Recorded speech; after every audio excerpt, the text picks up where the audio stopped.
जय श्री राम। आज मैं ज़िला ऊना व ज़िला हमीरपुर के बीच में स्थित पहाड़ी 16 सिंगी धार के ऊपर हूँ इस टाइम, जहाँ पे भगवान श्री नरसिंह भगवान जी का मंदिर है। उसके इतिहास के बारे में कुछ जितनी मुझे जानकारी मिल सकेगी मैं वो आपके साथ शेयर करना चाह रहा हूँ। मुझे पूर्ण विश्वास है कि वो आपको अच्छी लगेगी व भगवान नरसिंह का सभी भक्तों को आशीर्वाद मिलेगा। आप इस चैनल को ज़्यादा से ज़्यादा सब्सक्राइब करें व लाइक एंड शेयर करें, ताकि मैं और ऐसी जानकारियाँ आपके साथ शेयर करता रहूँ, वो आप तक पहुँचती रहें। व आगे जो शायद अगले महीने 11 तारीख को यहाँ बहुत बड़ा एक निर्जला एकादशी का मेला लगता है, उसके भी मैं कुछ दृश्य आपको दिखाने की कोशिश करूँगा, जो अवश्य आपको पसंद आएंगे। धन्यवाद। जय श्री राम। जय श्री। मैं ओम दत्त शर्मा, गांव पिपलू निवासी, श्री नृसिंह देवस्थान ठाकुरद्वारा पिपलू का पुजारी हूँ और यहाँ के स्थायी निवासी हैं। आज यहाँ पिपलू मंदिर में श्री संजय जी, जो कि यहाँ का इतिहास का छायांकन करने के लिए पधारे हैं, वो मंदिर में आए हैं, उनका हार्दिक स्वागत है। जहाँ तक इस प्राचीन ऐतिहासिक मंदिर के इतिहास की बात है, तो यहाँ पर इस जो मंदिर है ये भगवान विष्णु को समर्पित है और भगवान विष्णु के 10 अवतारों में से श्री भगवान नृसिंह देव अवतार, जो कि भगवान भक्त प्रहलाद की रक्षा के लिए अवतरित हुए थे हिरण्यकश्यप के वध के लिए, तो उन भगवान नृसिंह भगवान को ये मंदिर समर्पित है। यहाँ पर मुख्य रूप से जो पूजा की जाती है वो शालिग्राम रूप में विराजमान एक शिला है, जो कि नृसिंह का स्वरूप मानी जाती है। वो प्रधान देवता के रूप में इस मंदिर में उसकी पूजा होती है। इस मंदिर के इतिहास के संबंध में एक कथा, एक जो इतिहास है वो प्रचलित है।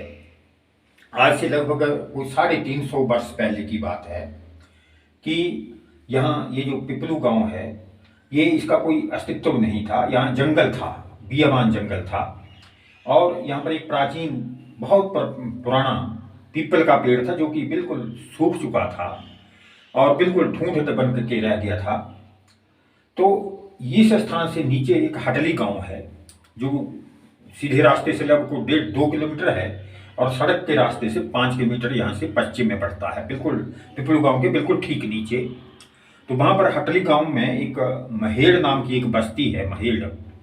तो वहाँ पर एक उतरू नाम का एक बड़ा भक्त, भगवान का भक्त, सीधा साधा किसान रहता था। तो उसको रात को स्वप्न हुआ कि मैं भगवान विष्णु का अवतार हूँ और शिला रूप में मैं जंगल के बीच में, झाड़ियों के बीच छुपा हुआ हूँ, तो मुझे वहाँ से निकालिए और मुझे धार के ऊपर, पिपलू धार के ऊपर जो सूखा पीपल का पेड़ है वहाँ पर रखो जा करके और मेरी पूजा करो। उतरू जब सुबह उठा, उसको स्वप्न की बात याद आई और स्वप्न में जो कुछ जैसा उसको निर्देश हुआ था, स्थान का निर्देश हुआ था, वो औजार लेकर के जंगल की ओर चल पड़ा और जहाँ पर उसको निर्देश हुआ था जिस स्थान का, वहाँ पर उसने झाड़ियाँ साफ की और खुदाई की। तो वहाँ पर उसको एक शिला प्राप्त हुई, जो शिला वर्तमान में ये चौड़ी जैसी शिला जो है सामने स्थापित है, ये जो शिला है ये उसको वहाँ पर मिली। उसने शिला को साफ किया और सिर पर उठा करके अपने घर की ओर ले गया। मति भ्रम ऐसा हुआ उसको कि उसको ये ध्यान नहीं रहा कि उसको क्या निर्देश हुआ था कि शिला कहाँ रखनी है, और वो ले जा करके शिला को उसने अपनी पशुशाला के पास रख दिया। उसका प्रभाव ये हुआ कि उसकी आंखों की रोशनी चली गई और वो अंधा हो गया। और दूसरी रात उसको फिर स्वप्न हुआ कि शिला को तो तुम ले आए, परंतु तुमने पशुशाला में उसको रख दिया है। मैंने आपको शिला को इस धार की चोटी पर सूखे पीपल के नीचे रखने के लिए कहा था। तो उतरू ने सुबह उठ करके भगवान से प्रार्थना की और कि मैं जैसा आपने बताया मैं शिला को वहीं रखूंगा, मैं भूल गया था। और उसकी आंखों की रोशनी ठीक हो गई और उतरू ने अपने गांव के साथियों को लेकर के शिला को सिर पर उठाया और धार की चढ़ाई चढ़ते हुए यहाँ जो वर्तमान में पिपलू नामक स्थान है, यहाँ पर सूखे पीपल के नीचे उस शिला की स्थापना की और यथा विधि विधान जैसा भी था उसने इसकी पूजा की। और उसका इस शिला के रखने का प्रभाव ये हुआ कि ये जो सूखा, जो बिल्कुल सूखा, कई सालों से सूखा पीपल था, उसमें नई कोपलें आ गई। वो पीपल में नई टहनियाँ निकलने लगी, पत्ते निकलने गए और कुछ ही दिनों में वो पीपल जो था वो हरा भरा हो। बस इन द्वारा ये वो प्राचीन पीपल है जो कि सूखा था और शिला के रखने की, शिला की स्थापना के बाद बिल्कुल हरा भरा हो गया। और आज भी ये इतना प्राचीन पीपल, जिसको कि लगभग 300-400 साल पुराना ये पीपल, जो कि भगवान नृसिंह भगवान की कृपा से पुनः हरा भरा हुआ है। और आज भी ये इस पीपल का दर्शन, इस पीपल का मत्था टेकने से लोगों की मनोकामनाएं आज भी पूर्ण होती हैं।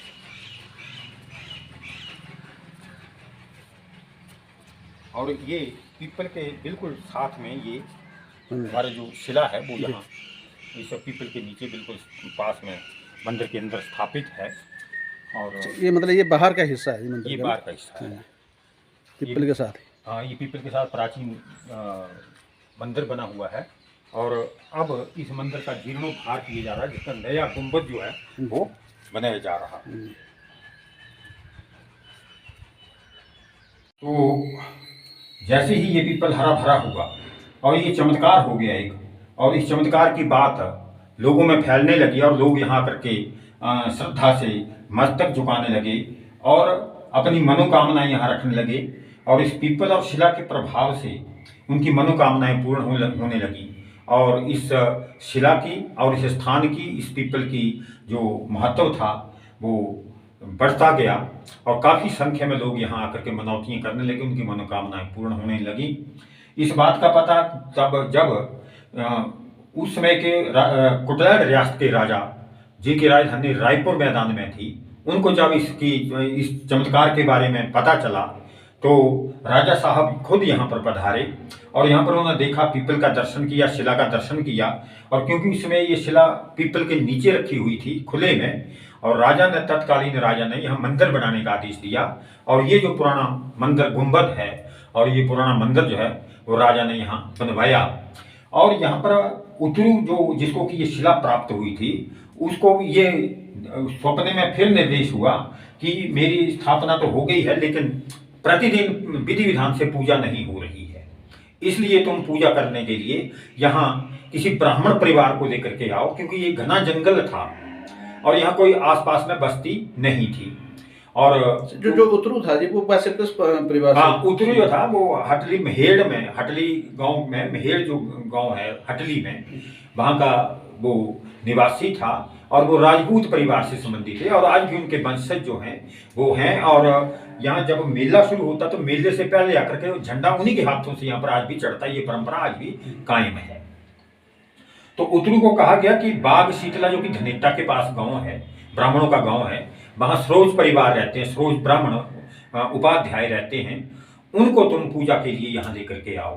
तो उतरू बाग शीतला में गया और वहाँ के जो ब्राह्मण परिवार थे, सरोज उपाध्याय, जो कि हमारे पूर्वज थे, उनको प्रार्थना की कि ऐसा ऐसा देवता का निर्देश हुआ और राजा का भी आदेश हुआ कि आप मंदिर की वहाँ जा करके पूजा कीजिए प्रतिदिन। और वो उन ब्राह्मणों को लेकर के यहाँ आया। तो वो ब्राह्मण, हमारे जो पूर्वज थे, वो यहाँ प्रतिदिन आते थे। बाग शीतला से यहाँ से लगभग कोई 2-3 किलोमीटर दूर है और पूजा करके प्रतिदिन वापस चले जाते थे, क्योंकि यहाँ ठहरने की कोई व्यवस्था नहीं थी, घना जंगल था। तो राजा ने यहाँ पर उन पुजारी परिवार को बसाने के लिए यहाँ पर 3 गवाहों जगह जो थी वो राजा ने दान दी और ब्राह्मणों को यहाँ बसने के लिए कहा। और तभी से बाग शीतला से जो हमारे पूर्वज थे, सरोज उपाध्याय परिवार के लोग, वो यहाँ आए और यहाँ स्थायी रूप से बस गए और मंदिर की जो पूजा का कार्य जो था वो सुचारू रूप से यहाँ होने लगा। और इस प्रकार से ये सरोज परिवार के जो ब्राह्मण, जो हम परंपरा से इस मंदिर की पूजा कर रहे हैं। और फिर हमारे पूर्वजों को एक बार फिर स्वप्न देवता ने प्रकट होकर के कहा कि आप निर्जला एकादशी के दिन, जो कि वर्ष में एक बार आती है और लगभग ज्येष्ठ और आषाढ़ महीने में आती है, तो उस दिन आप मेरा कोई उत्सव, धार्मिक बड़ा उत्सव मनाया कीजिए। तो उन्होंने यहाँ हवन, प्रति वर्ष में एक बार हवन और विशेष पूजन का आयोजन आरंभ किया और उस दिन काफ़ी श्रद्धालु आने लगे और धीरे धीरे ये जो उत्सव था निर्जला एकादशी का एक बड़े मेले के रूप में जो है वो आज हमारे सामने है। तो अब ये 3 दिन का बहुत बड़ा मेला, जिसको कि राज्य सरकार द्वारा जिला स्तर का मेला भी घोषित कर दिया गया है और सरकारी तौर पर भी और मंदिर की तरफ से भी मेले का जो आयोजन है वो 3 दिन तक धूमधाम से संपन्न होता है। कब से शुरू होगा जी ये? जिस समय हमारे पूर्वज यहाँ आए उसके लगभग उसी समय कह सकते हैं हम कि ये भी उतना ही पुराना मेला है जितना पुराना की मंदिर का इतिहास है। अब आगे मेला कब आने वाला है? अभी इस वर्ष जो है वो निर्जला एकादशी 11 जून को आने वाली है।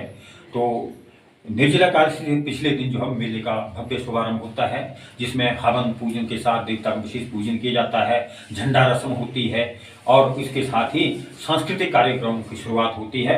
और मेले की शुरुआत जो वो 10 जून से होगी। 10, 11 और 12 को जो है वो मेला मनाया जाता है।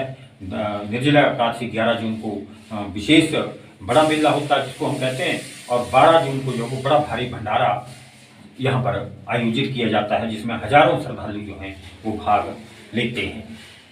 जो यहाँ की जो व्यवस्था है, जो राजा ने यहाँ पर स्थापित की थी, तो मंदिर की कुल आय जो है उसके यहाँ पर राजस्व रिकॉर्ड के अनुसार 3 हिस्से हैं।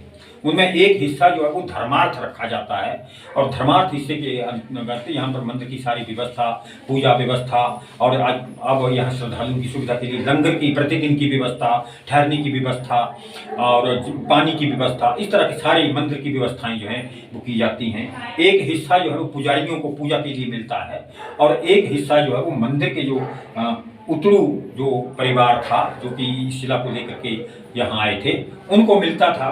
लेकिन बाद में उन्होंने अपना हिस्सा जो है वो तप्पा मुछाली तहसील बंगाना के जो नंबरदार थे उनको दे दिया था और उनके जो वंशज हैं वो एक हिस्सा उनको मिलता है। तो इस प्रकार से मंदिर की आय के 3 हिस्से हैं। पुजारियों में एक हिस्सा मिलता है और पुजारियों में भी इस समय 4 जो मुख्य हिस्सेदार हैं वो उस हिस्से लेते हैं। और बाकी लगभग एक विशेष बात ये है कि मंदिर में जो कुछ आय होती है उसमें पुजारी नाम मात्र अन्न अनाज आदि लेते हैं। बाकी जितना पैसा यहाँ चढ़ता है वो सारा मंदिर के विकास पर ही, चाहे वो पुजारियों का हिस्सा हो चाहे दूसरा हिस्सा हो, सब मंदिर के विकास पर ही लगता है। पुजारी परिवार जो है वो अपनी तरफ से कुछ नहीं लेते हैं।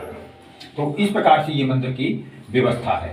तो ये जो, जैसा कि मैंने बताया कि ये जो शिला प्राप्त हुई थी, नृसिंह भगवान इसलिए इसको कहा गया क्योंकि इसका जो स्वरूप है हमारे शास्त्रों में जो वर्णित है, देवी भागवत पुराण इसका विस्तार से वर्णन है कि भगवान उसके शालिग्राम की जो शिलाएं हैं उनके अलग अलग रूप होते हैं। कोई गोलाकार हैं, कोई चपटी हैं, कोई लंबी होती हैं। तो जैसा जिसका आकार होता है उसका वैसा ही नाम होता है। तो ये जो हमारी यहाँ शिला स्थापित है मुख्य, ये इसका जो आकार है इसको नृसिंह स्वरूप कहा गया है, इसलिए इसको नृसिंह अवतार के या नृसिंह का भगवान का मंदिर इसको कहा जाता है। इसके साथ ये जो मुख्य शिला है, इसके साथ ये गोलाकार शिला जो है ये भगवान शालिग्राम की ही शिला है। ये भी इसके साथ एक चपटी जैसी शिला, ये भगवान शालिग्राम की शिला है। इसके अतिरिक्त ये जो